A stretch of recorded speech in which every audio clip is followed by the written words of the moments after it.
Good morning all of you. कैसे हैं आप सब। स्वागत है एक बार फिर से आप सबका हमारे इस यूट्यूब चैनल पे, जिसमें आज हम साइंस से रिलेटेड कुछ एक क्वेश्चंस का जिक्र करेंगे। कार्बन का जो अपना टॉपिक था वो कंप्लीट हो चुका था और उसके ऊपर किसी स्टूडेंट का कोई भी डाउट नहीं आया है। ये क्वेश्चंस मैंने अपनी तरफ से मैं आपके लिए लेकर के आया हूँ और बहुत ही अच्छे अच्छे क्वेश्चन हैं जो कार्बन से रिलेटेड ही हैं, और एक दो एक्स्ट्रा क्वेश्चन भी हो सकते हैं, शायद इनमें होंगे या नहीं होंगे, इनमें शायद नहीं है। ठीक है, ये सारे कार्बन के ही क्वेश्चन हैं और आप इन क्वेश्चन को बड़े ही ध्यान से समझेंगे। ये जो क्वेश्चंस हैं ना, ये पीछे के एग्जाम्स में आए हुए कुछ क्वेश्चन हैं और अच्छे लेवल के क्वेश्चन हैं। ठीक है, तो इनको आप बड़े ही ध्यान से समझेंगे। पहला जो क्वेश्चन है वो है मिर्बेन का तेल किसे कहते हैं। ये आपके लिए पहला क्वेश्चन है। चार ऑप्शन आपको दिए गए हैं, एक है क्लोरोबेंजीन, एक है नाइट्रोबेंजीन, एक है क्लोरोफॉर्म, एक है कोई नहीं। तो इसका जो सही आंसर होगा वो होगा आपका नाइट्रोबेंजीन। ओके, क्या होगा? नाइट्रोबेंजीन। दूसरा जो आपका सवाल है वो है फलों को कृत्रिम तरीके से पकाने वाली गैस कौन सी है। बहुत ही अच्छा क्वेश्चन है। फलों को कृत्रिम तरीके से पकाने वाली गैस कौन सी है? तो आइए इसके बारे में देखते हैं। चार ऑप्शन आपको दिए गए हैं, एसिटिलीन, CO2, अमोनिया और एथिलीन। तो देखिएगा, एसिटिलीन जो गैस होती है वो फलों को पकाने में काम नहीं आती है। इसका जो डायरेक्ट और सही आंसर जो होगा वो होगा आपका एथिलीन। क्या होगा? एथिलीन। अगला सवाल है CH3OH किसका रासायनिक सूत्र है? तो CH3OH जो होता है, अब CH3 और OH, CH3 को क्या बोलते हैं? इसको बोलते हैं मेथिल। क्या बोलेंगे इसको? मेथिल बोलेंगे। OH यानी कि हाइड्रोक्साइड। तो मेथिल, ये OH वैसे हाइड्रोक्साइड होता है, लेकिन इसके लिए यहाँ पे लगाएंगे क्या? एल्कोहल। तो ये जो रासायनिक सूत्र यहाँ पे दिया गया है, ये दिया गया है मेथिल एल्कोहल के लिए। ओके, नीचे है वुड स्प्लिटर और यहाँ पे है जहरीली शराब किसे कहते हैं। ये जो तीनों क्वेश्चन हैं, ये 3 नंबर और 4 नंबर और ये वाला, इन तीनों क्वेश्चन का आंसर एक ही है। कौन है? ये मेथिल एल्कोहल। तो इस मेथिल एल्कोहल का जिक्र हो गया, इसलिए मैंने यहाँ पे इसके बारे में एक दो बातें और थी वो भी लिख दी हैं कि CH3OH किसका रासायनिक सूत्र है? ये मेथिल एल्कोहल का सूत्र है। वुड स्प्रिट या लकड़ी की स्प्रिट जो होती है वो किसे कहते हैं? तो मेथिल एल्कोहल ही कहते हैं। जहरीली शराब किसे कहते हैं? तो वो भी इसे कहते हैं। एक क्वेश्चन इसकी और भी बन सकता है कि शराब को पीने के अयोग्य बनाने के लिए किसका उपयोग करते हैं? तो वो भी किसका उपयोग करते हैं? इस मेथिल एल्कोहल का ही उपयोग करते हैं। ये तो बात होती है अयोग्य की, पीने के अयोग्य बनाने के लिए। और बात अगर आए कि सर पीने लायक कौन सी है, तो पीने लायक होती है आपकी एथिल एल्कोहल। वैसे तो कौन सी भी नहीं होती है, शराब स्वास्थ्य के लिए हानिकारक होती है, लेकिन ये जो एथिल एल्कोहल होती है ये होती है पीने वाली।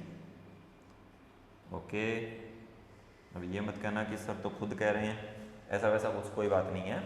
एथिल एल्कोहल ये पीने के अयोग्य के लिए, क्योंकि ये जहरीली होती है और ये जहरीली नहीं होती है। ओके, अगला है एथेनॉल किससे प्राप्त किया जाता है? एथेनॉल तो ये गन्ने से प्राप्त किया जाता है। अगला है प्रथम विश्व युद्ध के दौरान प्रयुक्त गैस कौन सी है?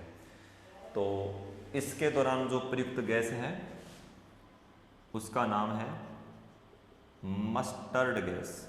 एक कार्बनिक यौगिक है, एक कार्बनिक गैस है, मस्टर्ड गैस। वही प्रथम विश्व युद्ध के दौरान उपयोग में लाई गई थी। अब प्रथम विश्व युद्ध कब हुआ था, किन किन देशों के बीच में हुआ था, ये आपको जो अपने हिस्ट्री वाले टीचर हैं वो इसके बारे में आपको बहुत अच्छी तरह से जानकारी देंगे। तो आप सभी क्लासें अटेंड करते रहें। भोपाल गैस त्रासदी के लिए जिम्मेदार गैस कौन सी है? बहुत बार आया हुआ क्वेश्चन है, सबको पता भी है, सबकी जुबान पे है। मिथाइल आइसोसाइनेट, MIC शॉर्ट में हम इसे बोल देते हैं। अच्छा डी ऑप्शन दिया ही नहीं, कोई नहीं, नन कर लो, लेकिन ऑप्शन अपना ये सही है, ठीक है, मिथाइल आइसोसाइनेट। शॉर्ट में इसको हम बोल देते हैं M यानी कि मिथाइल, I यानी कि आइसो, C यानी कि साइनेट। ये इसका कोई फॉर्मूला नहीं है, याद रखने का एक तरीका है। धातुओं की वेल्डिंग करने के लिए किन गैसों का मिश्रण काम में लेते हैं? मोस्ट इंपॉर्टेंट क्वेश्चन है ये। क्वेश्चन पिछली बार 2018 की रीट में आया हुआ क्वेश्चन है, बड़े ही ध्यान से समझेंगे आप इसे। ये जो वेल्डिंग करने के लिए गैसों का मिश्रण होता है, वेल्डिंग होती है, जो गैस वेल्डिंग आती है, ये उसकी बात हो रही है। तो इसमें दो प्रकार के सिलेंडर काम आते हैं।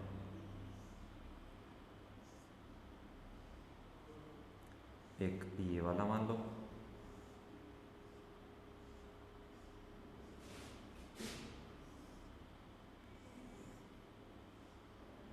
ठीक है, इसके यहाँ लगा दिया, इसके यहाँ एक इसे रोकने के लिए लगा देते हैं वाल वगैरह, और इन दोनों को मिला करके एक पाइप निकालेंगे और आगे से फिर उसको क्या कर देते हैं, एकदम से नुकीला कर देते हैं, और इससे फिर आगे गैस निकल रही होती है, आग जल रही होती है।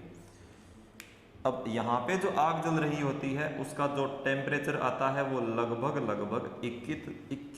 3100, लगभग कितना, 3100 डिग्री सेंटीग्रेड आता है।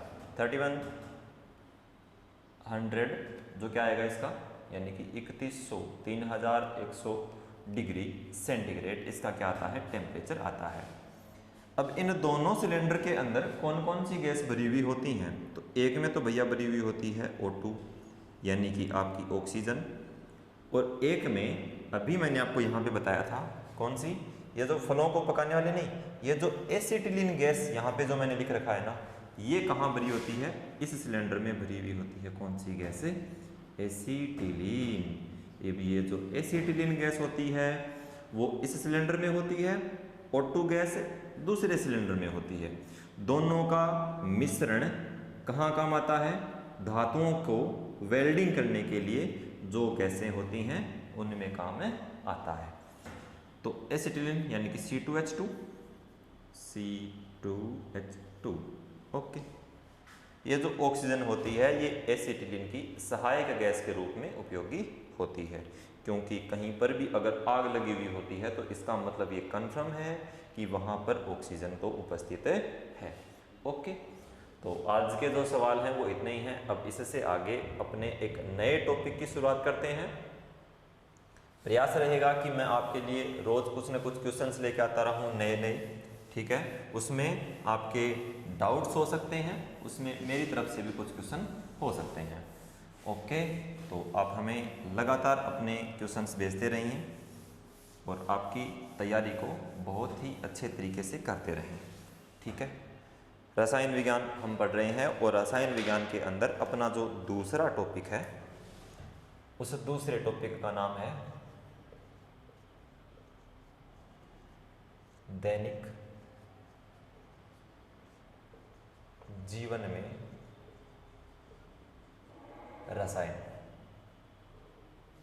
Chemistry in daily life.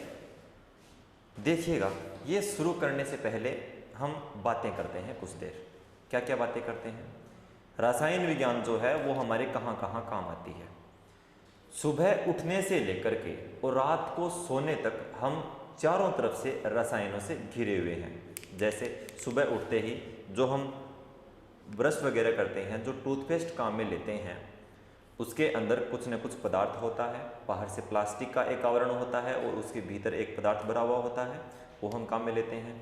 उसके बाद विभिन्न रसायनों से युक्त एक कड़क चाय पीते हैं, उसमें भी बहुत सारे रसायन होते हैं। उसमें शक्कर होती है, उसमें चाय पत्ती होती है, उसका जो कलर वगैरह होता है, गर्मा गर्म पीते हैं आराम से, अदरक डाल वाल के पीते हैं।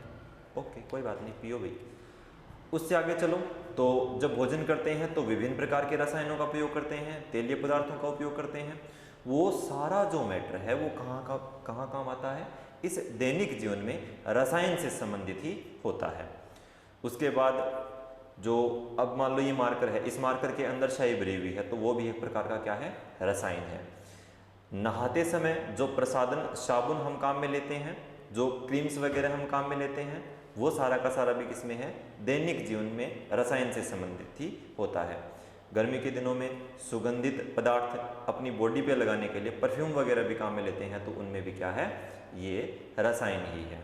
ठीक है, यानी कहने का मतलब ये है कि हम सुबह उठने से लेकर के रात को सोने तक चारों तरफ से रसायन से घिरे हुए हैं।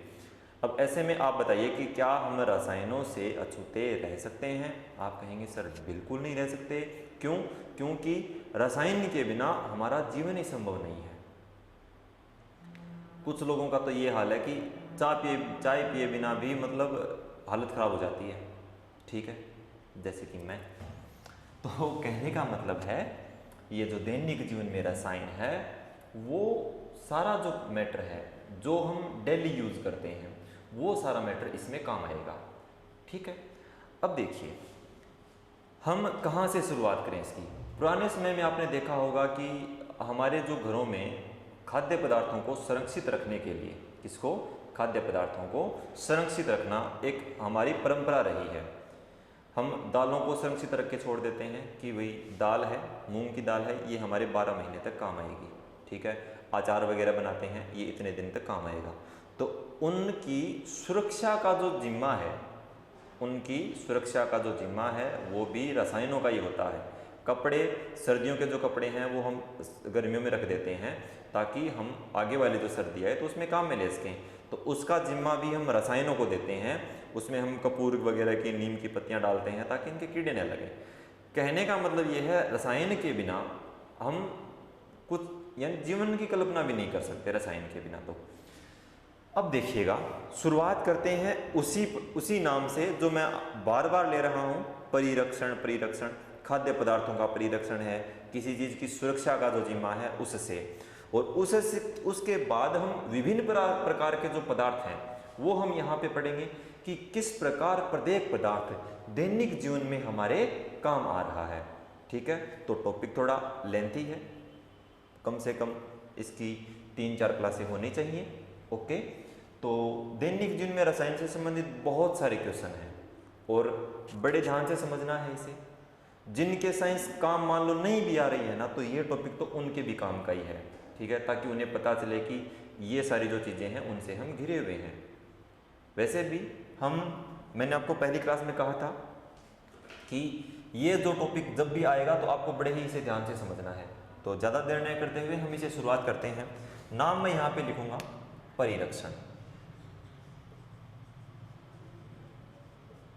परिरक्षण का मतलब होता है सुरक्षा। क्या?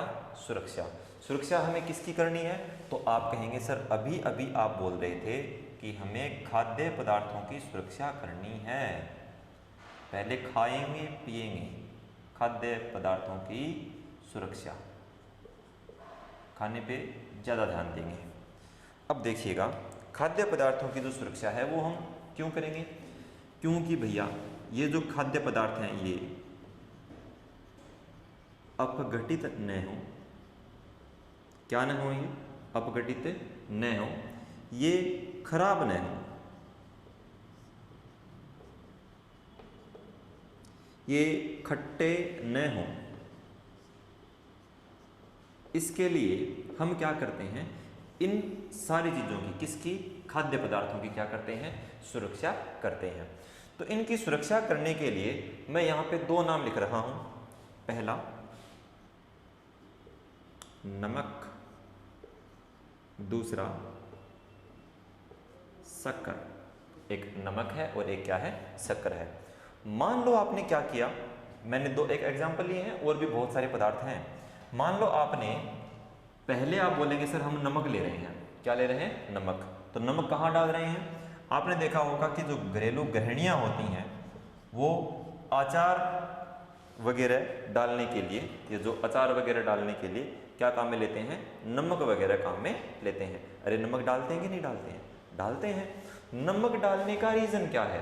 पहली बात तो ये कि सर भोजन जो है वो बड़ा ही मज़ेदार हो जाता है, स्वादिष्ट हो जाता है, मुंह में पानी आने वाला हो जाता है, इसलिए हम क्या डाल देते हैं? नमक डाल देते हैं। कोई बात नहीं, मान ली आपकी बात। लेकिन अब आप मेरी बात भी मानो। मैं ये कह रहा हूँ कि हम अचार में नमक इसलिए डालते हैं ताकि अपना जो अचार है वो क्या रहे, सुरक्षित रहे, वो अपघटित न हो, वो खराब न हो, वो खट्टा न हो। अब ये कहानी जो है उसे हमें समझना है बहुत ही ध्यान से कि ऐसा क्या करता है नमक कि ये जो अचार है वो खराब नहीं होता। तो अब बड़े ध्यान से समझेंगे। आपने मान लो अचार डाल के छोड़ दिया, अचार डाल के छोड़ दिया, आपने क्या डाल दिया, उसमें नमक डाल दिया। अब सीधी सी बात है, अचार जो होगा वो गीला रहेगा। कैसा रहेगा, गीला तो रहेगा। और जहाँ पे गीलापन होगा वहाँ पे सीधी सी बात है जीवाणु पैदा होंगे, बैक्टीरिया पैदा होगा। वहाँ पे क्या पैदा होगा, बैक्टीरिया।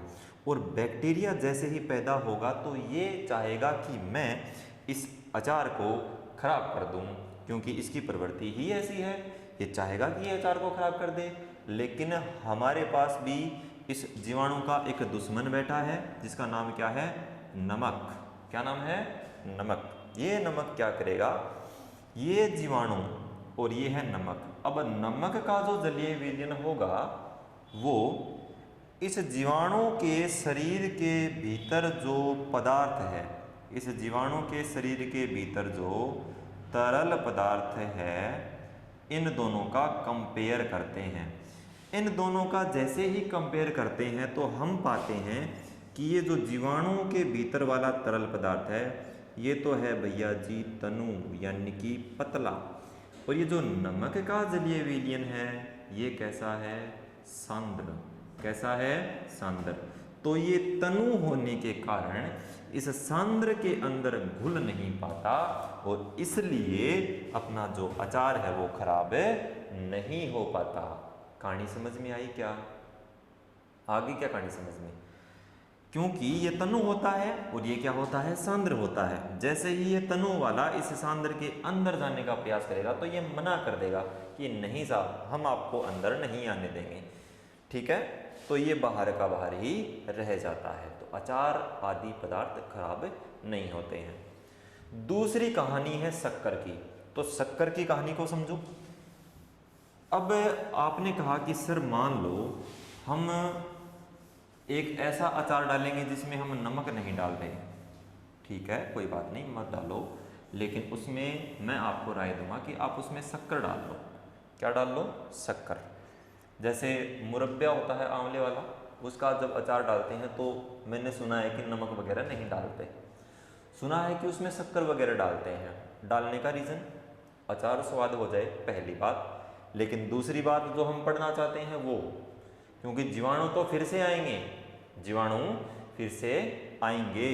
शक्कर डाल देने से जो अचार होता है, अब अचार क्या होगा, अचार का जो द्रव्य बनेगा, लिक्विड तो बनेगा ही बनेगा, वो जो लिक्विड होगा, वो जो तरल पदार्थ होगा, उस तरल पदार्थ का, कौन से का, तरल पदार्थ का, कौन से तरल का, इस शक्कर वाले तरल का जो परासरण दाब होगा, शक्कर वाले तरल का जो परासरण दाब होगा, वो जो बैक्टीरिया है यानी कि जो जीवाणु है उसके शरीर के भीतर जो तरल है उसका जो परासरण दाब होगा।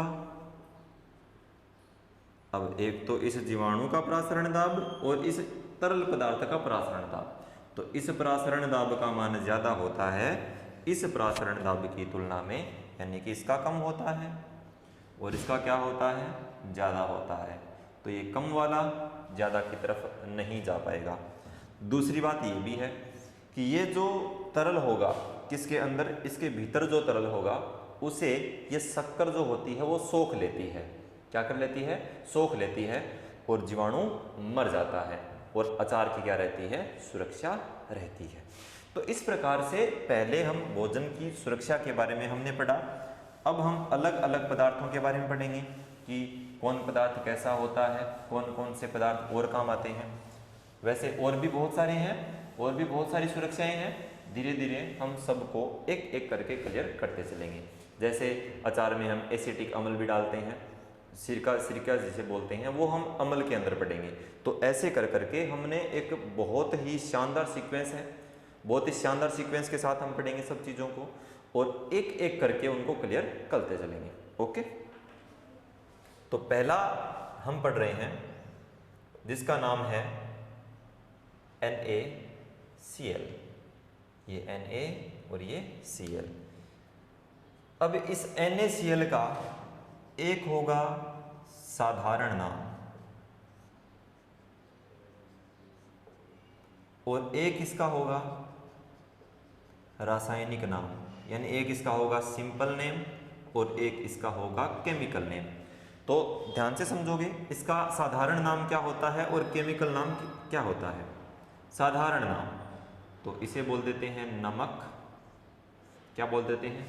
साधारण नमक बोल दो, नमक बोल दो, जानते ही हो नमक के बारे में तो। और इसका रासायनिक नाम होता है Na है।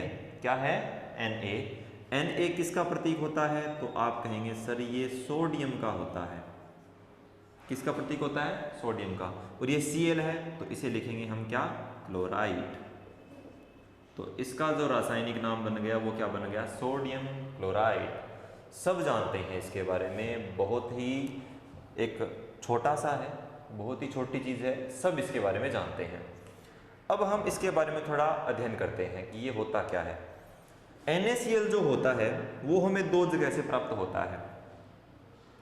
तो इसके जो प्राप्ति स्थान हैं कितने हैं? दो हैं। कितने हैं? दो। पहला इसका प्राप्ति स्थान कौन सा है? तो आप कहेंगे सर समुद्री जल हो सकता है।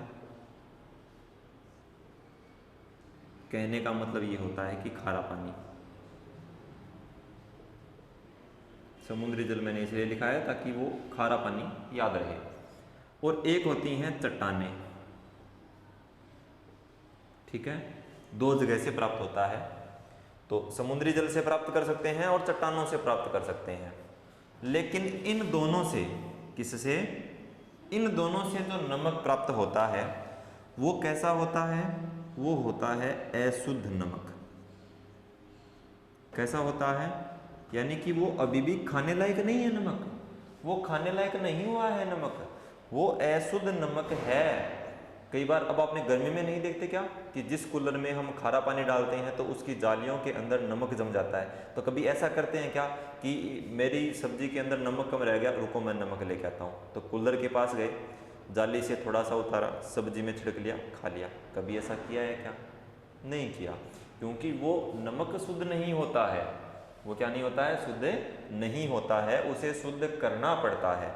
और नमक का यानी कि अशुद्ध नमक से हमें क्या चाहिएगा? आप कहेंगे सर हमें तो शुद्ध आयोडीन युक्त नमक चाहिए। आपको चाहिए भैया शुद्ध नमक। और शुद्ध नमक प्राप्त करने के लिए आप लोग क्या करते हो? इस अशुद्ध नमक के अंदर आप लोग HCl गैस प्रवाहित करवाते हो। HCl क्या करवाते हो? गैस प्रवाहित करवाते हो और नमक कैसा बन जाता है? शुद्ध नमक बन जाता है। HCl यानी कि हाइड्रोक्लोरिक गैस। ये गैस ये है, ये गैसीय है। ओके, ध्यान से समझेंगे इसे। क्या है ये?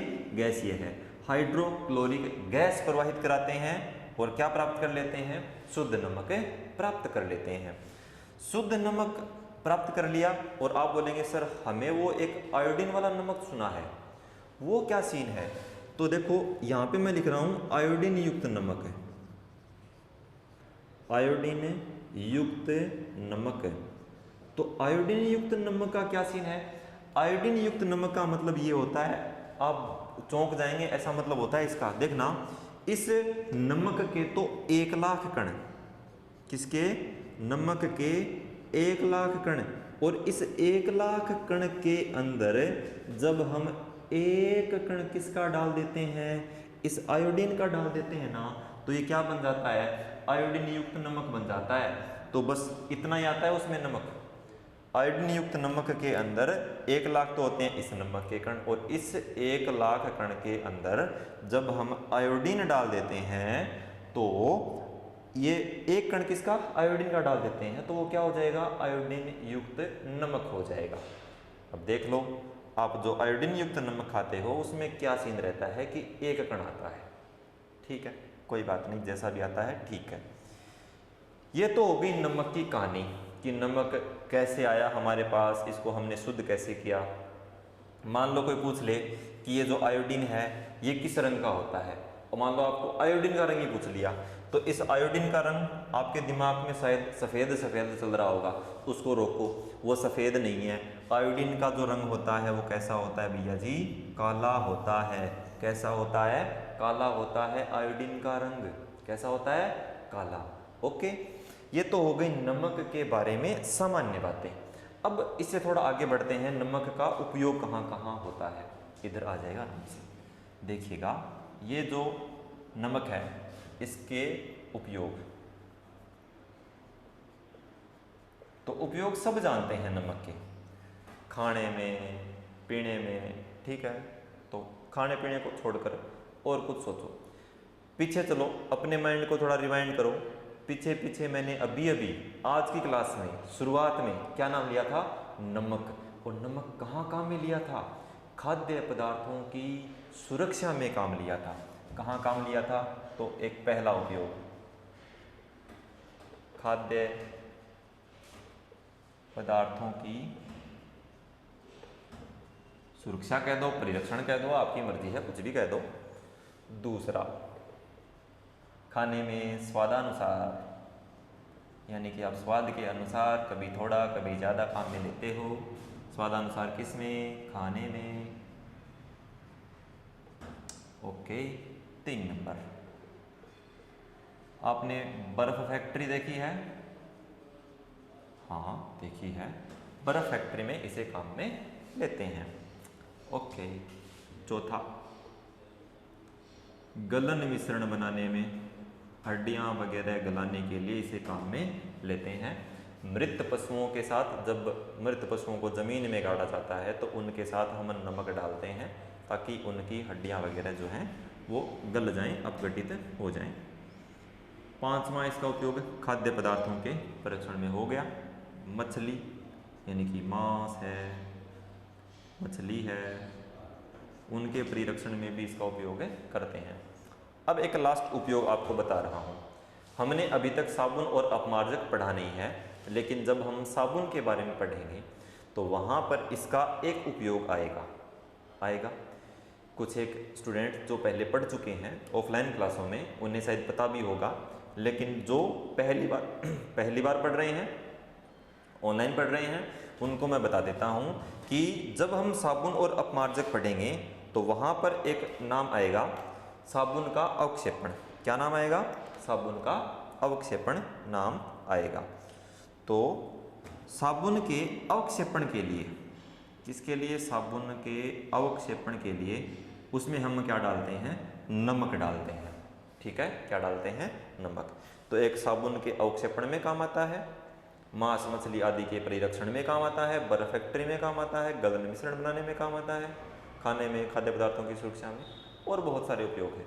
ठीक है, तो ये आपका जो नमक है वो कंप्लीट है। ठीक है, अब बाकी बहुत सारे रसायन बच गए, इसके बाद बहुत विस्तृत हम चर्चा करने वाले हैं, और आज के लिए हम इतना ही पढ़ेंगे क्योंकि आज आपके क्वेश्चन भी हो गए हैं, आज एक नए टॉपिक की शुरुआत भी हो चुकी है।